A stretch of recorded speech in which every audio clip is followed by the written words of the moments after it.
100 Jahre und 2 Monate. Wie fühlt es sich an, so 100 Jahre jung zu sein? Ich werde was sagen, bis 90 Jahre überhaupt nichts bemerkt. Überhaupt nichts. Ich habe mit dem mitgetanzt, ich habe da Fahnen geschwungen, ich habe überhaupt nie gedacht. Erst nachher, wie mein Sohn da gesagt hat, er wird 70er Jahre feiern, da habe ich gesagt, Mensch, wie alt bin ich noch, ich schon.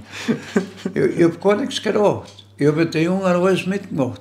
Ich war immer mit den Jungen, ich war einfach jung. Haben Sie irgendwas Bestimmtes gemacht, dass 100 Jahre geworden sind? Erstens habe ich nichts geraucht, zweitens habe ich nichts getrunken und viel Bewegung beim Tanzen. Es gibt, da kannst du Aerobik und Sport und was sie wollen, die können machen, was sie wollen, alles mit Gewalt.